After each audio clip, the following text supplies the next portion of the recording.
Bismillahirrahmanirrahim.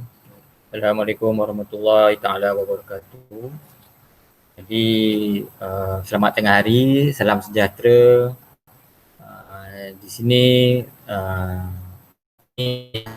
saya merupakan guru disiplin SMK Kuala Selangor. Nama saya Cikgu Muhammad Arif Ashraf bin Halim. Saya ketua guru disiplin SMK Kuala Selangor si pagi. Dan Encik Zaini, Encik ini merupakan guru disiplin sesi petang. Jadi hari ini saya nak sampaikan sedikit taklimat disiplin yang asas, peraturan-peraturan asas, memandangkan minggu ini merupakan minggu ataupun sesi orientasi bagi pelajar tingkatan 1 dan tingkatan 4. Jadi di sini suka untuk saya menerangkan tentang sedikitlah. Dia tak lama, saya ambil masa tak lama, mungkin dalam 30 minit untuk saya terangkan tentang sedikit tentang disiplin di sekolah. Saya akan pecahkan isi taklimat saya kepada 3 lah. Pertama, organisasi unit disiplin. Yang kedua, peraturan asas. Dan yang ketiga, SSDM. Dalam disiplin SSDM. Sebab perkara 3 ni penting untuk saya terangkan lah. Baik. Pertama, pergi kepada organisasi unit disiplin. Baik. Mula-mula kita lihat kepada organisasi, saya harap semua boleh nampak lah. Organisasi lembaga disiplin. Jawatan kuasa lembaga disiplin. Lembaga disiplin ni fungsinya yang asas ialah lembaga disiplin inilah yang bermesyuarat sekiranya ada pelajar-pelajar yang hendak dibuang sekolah, digantung dan sebagainya. Organisasi ini akan bermesyuarat. Kemudian sekiranya ada perubahan pada peraturan-peraturan sekolah, maka lembaga disiplin lah yang akan menentukan sama ada kita nak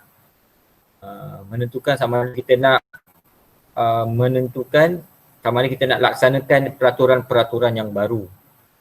Peraturan-peraturan yang sebelum ni kita rasa tak sesuai, kita nak ubah, lembaga disiplin lah yang akan mengubahkan tersebut. Selain itu, sekiranya ada pelajar-pelajar yang banyak buat masalah di sekolah dan sekiranya kalau merasakan pelajar itu perlu dikenakan tindakan yang agak keras, maka lembaga disiplin lah yang akan bermesyuarat dan menentukan hukuman tersebut. Dipengerusikan oleh pengetua dan tidak penolakan HAM. Seperti mana yang semua orang tahu bahawa unit ini buat unit hal ehwal murid. Penolakan Encik Muhammad bin Harun, dan naib pengerusinya penolakan pentadbiran Puan Syatimah, penolakan Koko Encik Zulkifli. Penolakan petang sebenarnya kita ada pemangku Tarmimi. Setiausaha saya lah, Muhammad Ashraf bin Halim itu saja, penolong setiausaha ketua guru disiplin sesi petang. Sesi petang seperti mana yang semua sedia maklum, tingkatan 1 dan 2 dengan kemudian AJK di bawah tu. Baik. Kemudian ini lembaga disiplin. Kemudian kita tengok kemudian kuasa disiplin pada tahun ini. Dia lebih tapi kuasa disiplin dia lebih ramai. Jawatan kuasa inilah yang kebanyakan di sekolah. Tapi dia merangka sistem disiplin tu, jawatan kuasa disiplin. Biasanya ialah jawatan kuasa ini dia menjalankan urusan disiplin tadilah. Banyak beza, cuma dia ada tambahan beberapa guru di situ. Guru dia semua adalah guru disiplin, semua guru berhak untuk menegur, beri nasihat dan sebagainya. Tapi guru-guru disiplin ni dia lebih fokus sekiranya ada masalah-masalah yang lebih besar daripada itu. Bukan bermaksud guru-guru ni sahaja yang boleh menerangkan, tak. Semua guru berhak menegur dan sebagainya. semua guru adalah guru disiplin. Tapi guru-guru yang jawatan kuasa disiplin inilah yang menjalankan tugas dengan lebih dalam lagi lah. Okay, macam biasa saya sendiri ketua guru disiplin SMK Kuala Selangor, dibantu oleh Encik Zaini bin Zakat untuk sesi petang. Okay, untuk pelajar-pelajar perempuan Puan Suraida untuk sesi pagi dan juga Puan Marzita untuk sesi petang. Dan kemudian dibantulah ada beberapa orang AJK ahli jawatan kuasa. Itu sedikit tentang organisasi disiplin. Okay, jawatan kuasa lembaga disiplin tadi dan juga jawatan kuasa disiplin murid. Lembaga dengan disiplin dia lain. Okay. Baik. Kemudian seterusnya kita pergi kepada peraturan-peraturan asas. Saya suka untuk saya bacakanlah peraturan asas. Untuk peraturan-peraturan asas ini bagi pelajar-pelajar boleh mendapatkan buku, membeli buku peraturan di koperasi. Saya tak silap harganya RM2. Kalau pelajar-pelajar tingkatan 1 biasanya kalau dalam package tu dah ada siap sedia lah. Okay. Saya tak terangkan semua sebab kalau tengok ada banyak ni, ada 49, ada lebih kurang lebih 40 buku surat. So saya hanya beberapa yang saya rasa penting lah untuk diterangkan. Baik, saya teruskan Okay, ni tak ni saya nak teruskan. Okay, yang pertama ialah tentang etika pemakaian. Etika pemakaian merupakan kesalahan kecil yang paling banyak dilakukan oleh pelajar lah. Okay, pelajar tidak mematuhi etika pemakaian, kesalahan ni kesalahan kecil, jadi dia ada banyak, kebiasaannya banyak pelajar yang melanggar peraturan ini. Okay, saya nak terangkan etika pemakaian ni, saya teruskan kepada gambarlah senang. Okay, gambar. Bila gambar ni semua orang boleh tengok. Okay, saya besarkan sebab tak nampak. Okay, ini etika pemakaian bagi pelajar. Okay, yang ini pelajar lelaki. Okay, yang ini pelajar lelaki, pelajar perempuan dan ini pelajar yang sekiranya nak memakai apa kita panggil ni blouse ke apa, tak silap saya.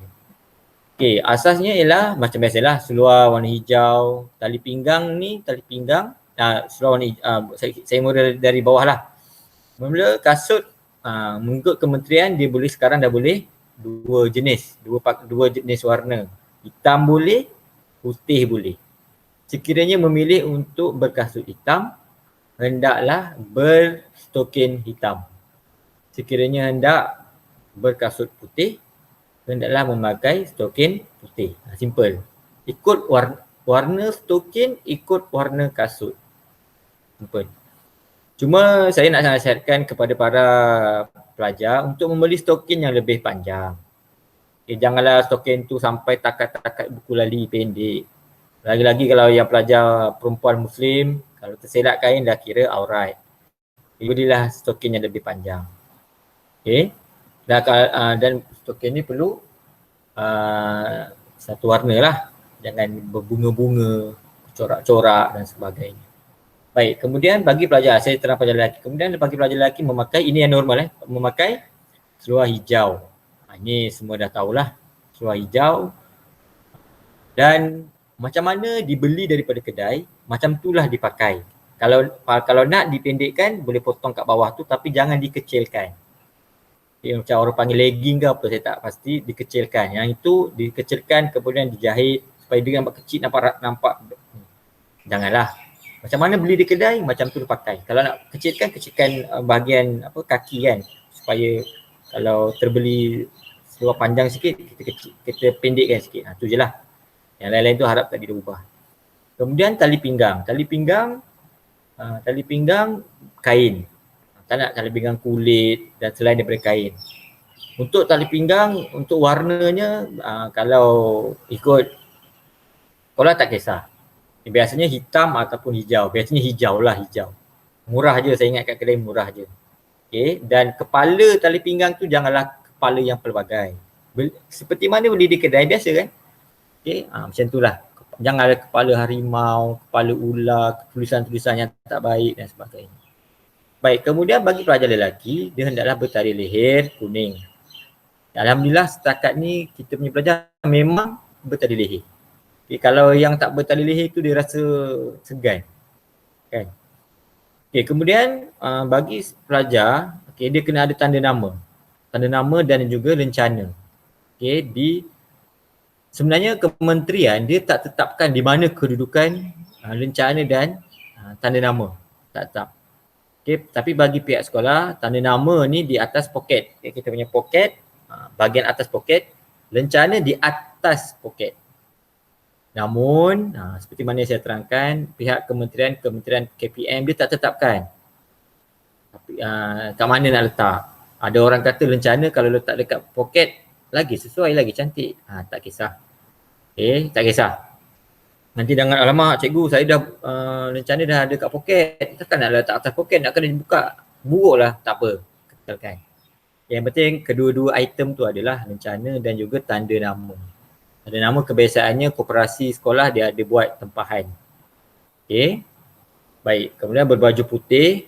Sekiranya pelajar lelaki ingin berlengan panjang, dia kena kancing lah. Kancing dia punya yang ujung tu. Okay. Kemudian hendaklah ta'in. Ini kadang-kadang pelajar kita baru pukul 11, baru pukul 12 dah keluarkan baju. Dia nampak bila keluarkan baju ni nampak budaya yang tak baik.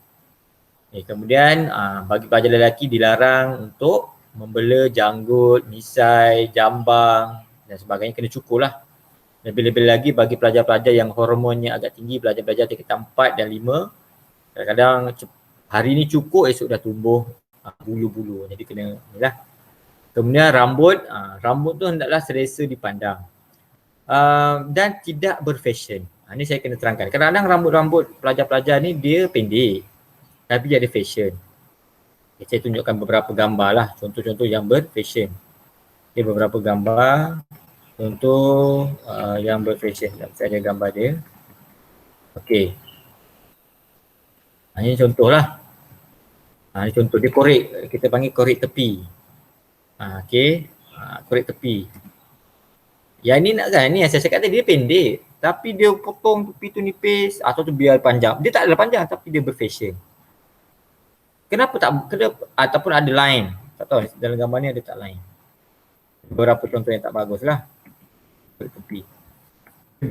Bukannya kami tak nak pelajar-pelajar ni smart, handsome dan sebagainya, tapi kami tak nak sebab budaya-budaya ni dia akan menyebabkan mereka terikut-ikut budaya-budaya yang kami takutlah.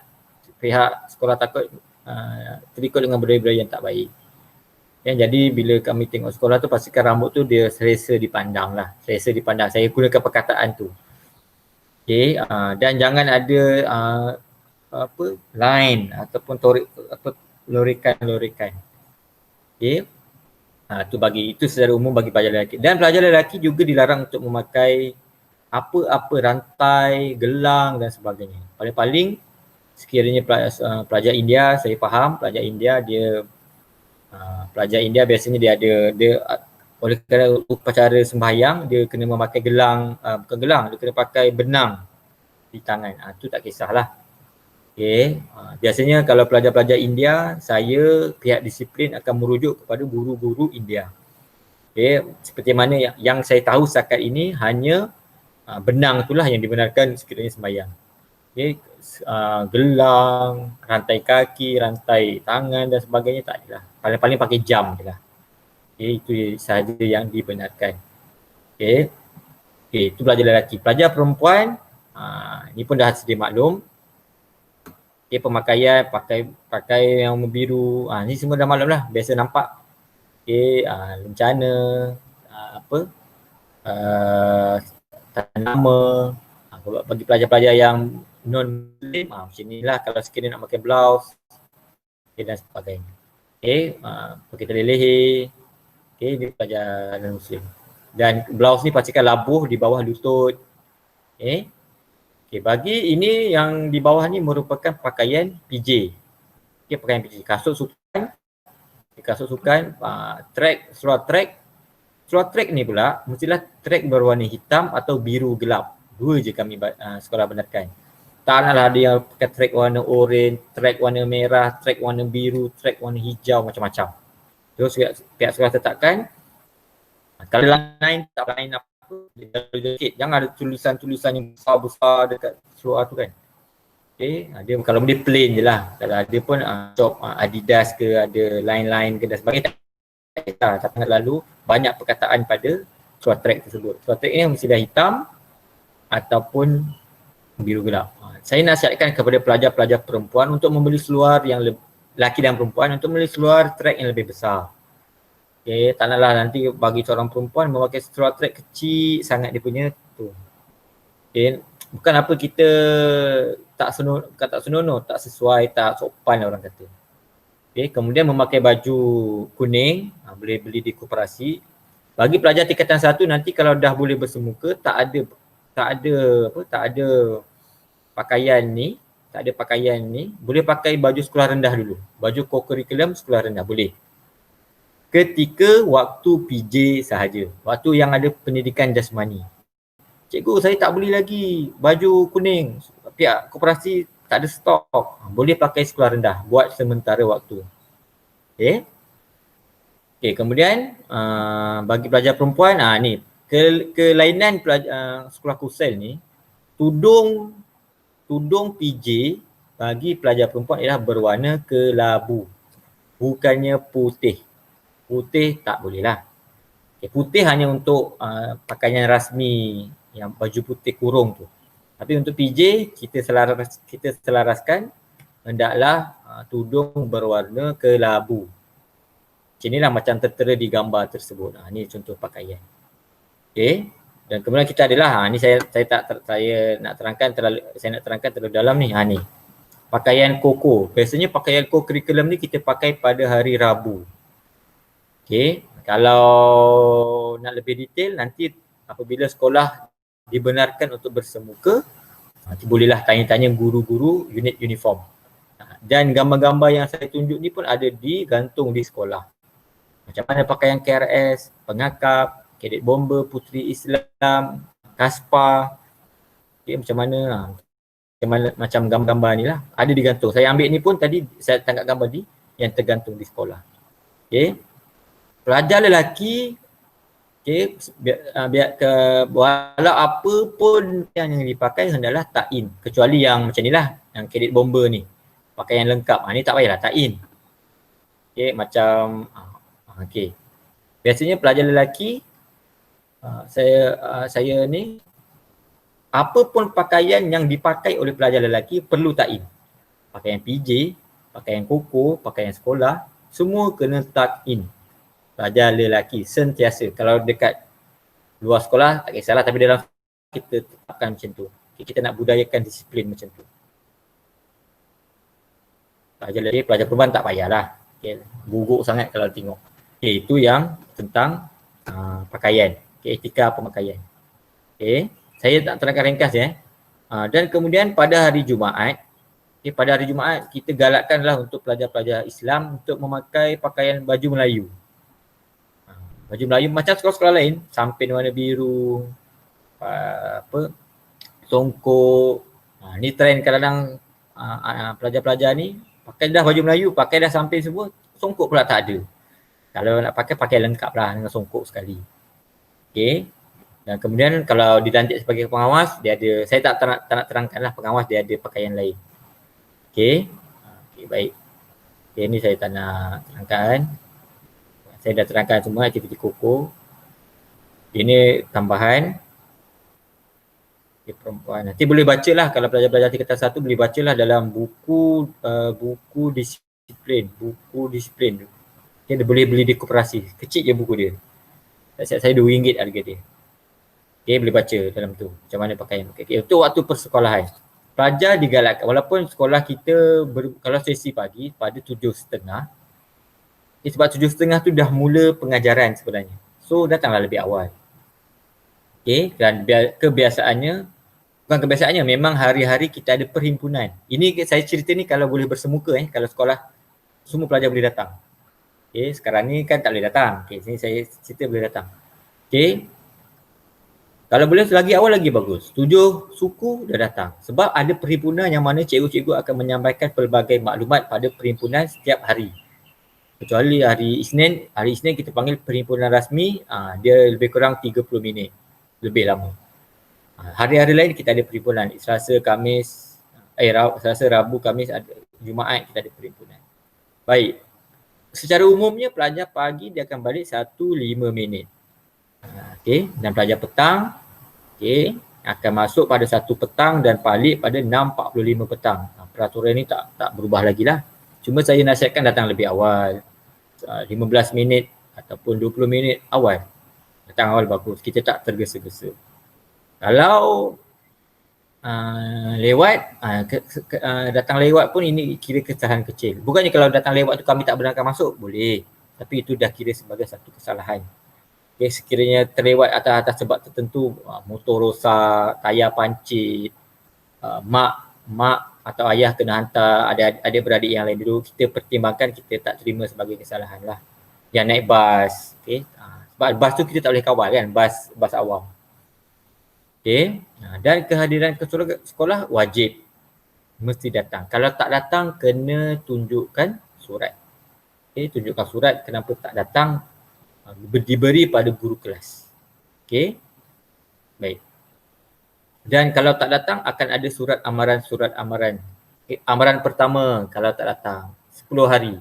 Amaran kedua 20 hari selepas itu. Amaran ketiga amaran ketiga 40 hari. Dah tak datang lagi 60 hari, cukup 60 hari 1 tahun, akan dibuang sekolah. Ini pun ada beberapa pelajar yang kita buang lah disebabkan oleh tak datang sekolah. Jadi sekolah kena datang. Kalau tak datang, kena ada surat. Surat daripada ibu bapa ataupun surat MC daripada doktor mana-mana. Ini perhimpunan rasmi sekolah. Pada hari Isnin. Sesi pagi 7.20, sesi petang bulan pukul 1. Ini banyaklah kesalahan-kesalahan yang ada kat sini. Nanti pelajar boleh baca kebersihan, sebab saya ingat tak nak cakap panjang, saya cakap etika. Lepas tu biasalah jaga kebersihan, jangan buang sampah, jangan merokok, kebersihan tandas. Seperti mana sekolah-sekolah lain pun sama macam sekolah SMK Kuala Selangor, menipu, bergaduh. Nanti kalau dah boleh bersemuka, pihak disiplin akan terangkan lagi tentang disiplin SMK Kuala Selangor yang secara lebih mendalam. Cuma saya buat video ni untuk dapat gambaran kepada pelajar-pelajar baru tingkatan 1 dan juga tingkatan 4. Tingkatan 4 biasa dah, mungkin ada tingkatan 4 yang baru masuk SMK Kuala Selangor. Sama je. Kalau pelajar-pelajar beli buku, insyaAllah faham. Kalau tak faham pun saya rasa boleh tanya kepada abang-abang yang pernah bersekolah di SMK Kuala Selangor ataupun kawan-kawan, jiran-jiran dan sebagainya. Ataupun boleh tanyalah kalau ada guru-guru, berjumpa dengan guru-guru SMK Kuala Selangor. Itu tentang buku disiplin. Baik. Nanti seperti mana saya terangkan, nanti kita akan, bila boleh bersemuka, kita akan buat sekali lagi taklimat disiplin sekolah. Ini untuk asas je lah yang saya buat video ni. Baik. Kenderaan dan sebagainya. Ini panjanglah saya nak terangkan. Seterusnya saya nak pergi kepada satu aplikasi. Saya tunjukkan sikit. SSDM. Saya type SSDM. Sekiranya seorang pelajar membuat suatu kesalahan. Ini saya nak tunjukkanlah macam mana sistem ni berfungsi. Lama kata dalam salah. Ya.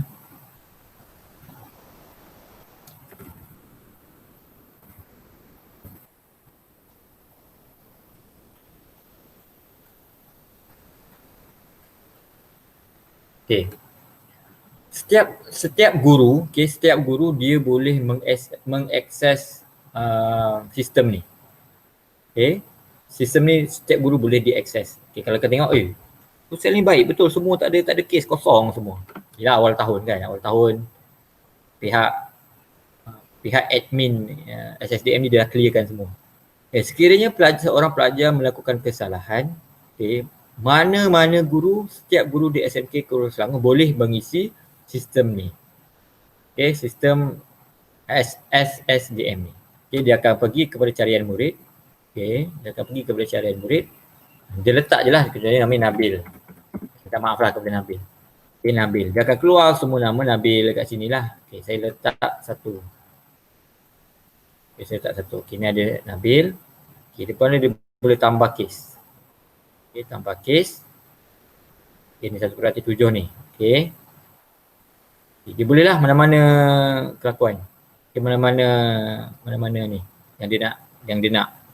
Okay, yang dia nak letak mana-mana. Zafran, minta maaf Zafran Zamir Bezul Hilmi ni. Okay. Jadi sistem ni, okay, saya lock keluar balik. Jadi sistem ni, okay, sistem sasiah diri murid. Saya silap tadi, bukan disiplin.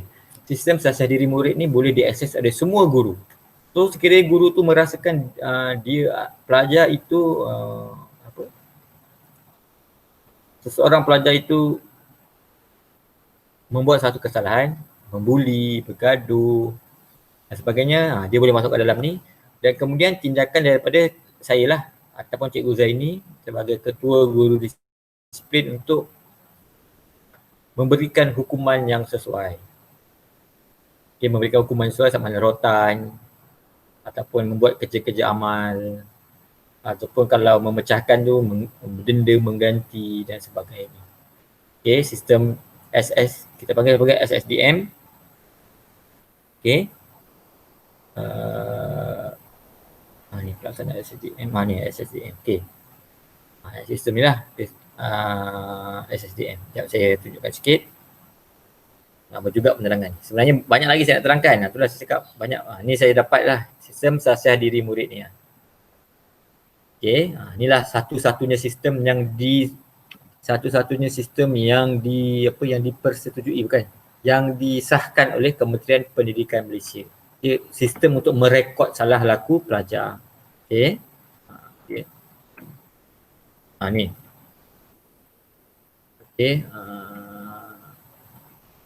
Dan dia dalam ni juga ada kalau pelajar tu membuat amalan baik pun direkod dalam SSDM. Sebenarnya pelajar tu menolong guru, membersihkan sampah, okey, berterlibat dalam gotong royong, pelajar-pelajar ni boleh dimasukkan dalam SSDM untuk amalan baik.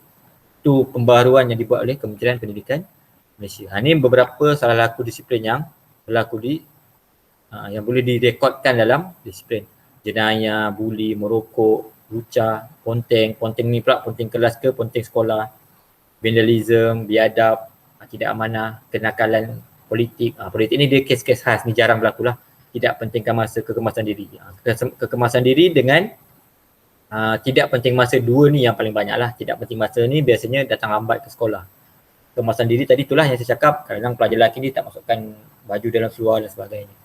Okay, ni SSDM ni penting. Saya nak terangkan lebih pun nantilah tunggu datang boleh bersemuka. Nanti saya akan terangkan secara detail lah macam mana sistem SSDM ni. Okay, sebab kalau seseorang pelajar tu melakukan kesalahan, semua rekod-rekod dia akan dimasukkan dalam ni dan boleh dipantau oleh pihak-pihak atasan, PPD, JPN, KPM dan sebagainya. Okay, jadi dan SMK Kusel tidak akan menutup atau menyorokkan apa-apa maklumat salah laku. Mana-mana pelajar yang terlibat dengan salah laku, kita akan isi dalam SSDM. Tak ada. Okay, tak apalah kita sorokkan lah pelajar ni nanti malu sekolah, tak ada. Setakat ni sekolah punya ketetapan ialah untuk merekodkan semua salah laku sekecil-kecilnya sampailah sebesar-besarnya. Okay, tak apalah kalau pihak lain melihat SMK Kusel ni banyaknya kes. Kita jujur, kita letak je semua. Supaya kita dapat tengok macam mana prestasi disiplin di SMK Kuala Selangor. Macam mana prestasi dia. Okay, baik.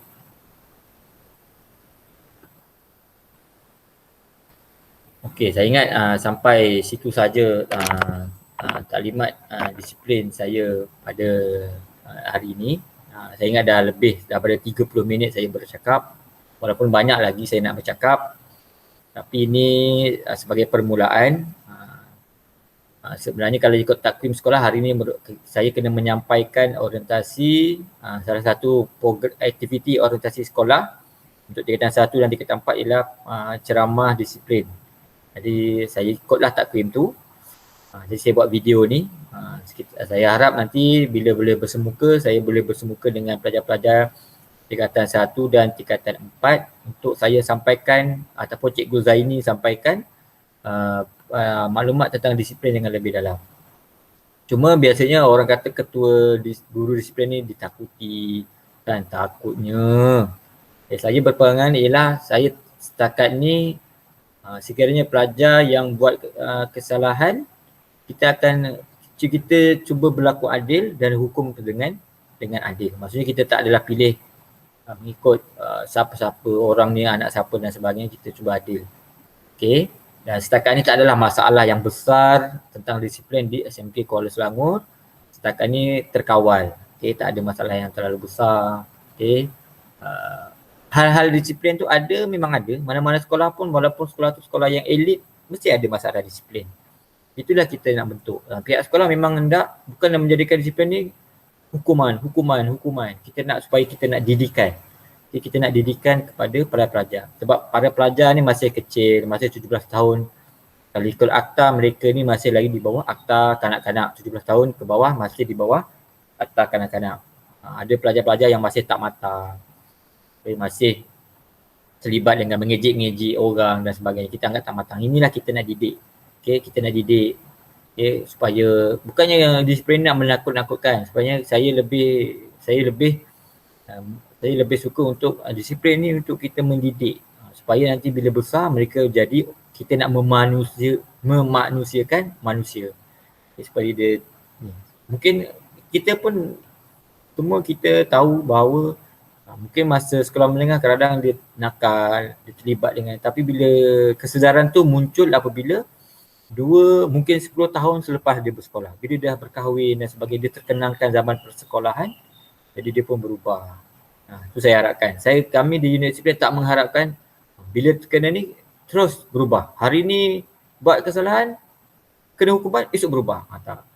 Mungkin pelajar-pelajar ni 2-3 tahun, 10 tahun, 5 tahun, mungkin perubahan tu berlaku pada masa itu. Hidayah tu dapat pada masa itu. Sebab tu dah diwujudkan disiplin. Okay, disiplin. Saya terangkan, saya dengan Cikgu Zaini bukanlah seorang guru yang garang sangat. Okay, tapi kalau buat kesalahan, memang kadang-kadang geram jugalah kan dengan pelajar-pelajar. Tapi setakat ni insya-Allah kami boleh kawal lagi. Sebab alhamdulillah saya boleh mengatakan 80 hingga, bukan 80 lah, 90 hingga 95% pelajar kursus sangat baik.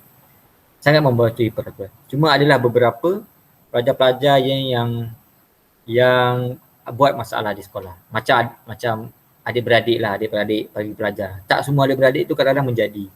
Mungkin kalau 6 orang mungkin ada 1-2 yang agak kuat menentang dan sebagainya kan. Begitulah dengan pelajar-pelajar SMK Kuala Selangor ini.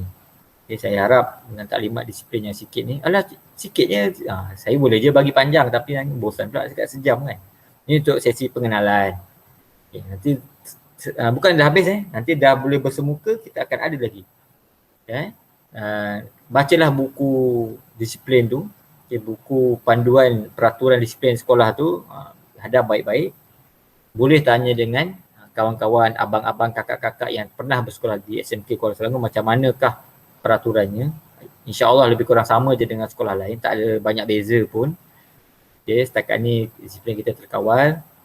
Kita juga mendapat perhatian penuh daripada pihak pentadbiran, pengetua, penolakanan hal ehwal murid, penolakanan yang lain, okay, daripada masyarakat, pihak polis dan sebagainya. Setakat ni alhamdulillah terkawal. Selamat datang kepada pelajar-pelajar tingkatan 1. Nanti kalau jumpa saya tegur, Assalamualaikum Cikgu Arif, selamat tengah hari, selamat sejahtera Cikgu Arif. InsyaAllah saya akan sentiasa tak nampak. Saya sentiasa akan nampak tu, Arif. Okay, sentiasa memakai name tag lah bagi tegur di luar ke dan sebagainya. InsyaAllah saya adalah seorang yang mesra lah, tak adalah nampak garang. Boleh tanya abang-abang kamu lah. Saya pun telah menjadi guru disiplin ni 2017. Okay. 2017. Sebelum tu saya masuk kursus sebagai guru biasalah, ketua guru disiplin. Dan saya gembira dengan pelajar-pelajar di sini. Okay. Memang ada masalah, ada beberapa pelajar masalah, tapi setakat ni saya gembira dan saya menjadi rapat dengan pelajar-pelajar ni. Saya gembira di situ. Okay, sekian, terima kasih. Assalamualaikum warahmatullahi wabarakatuh.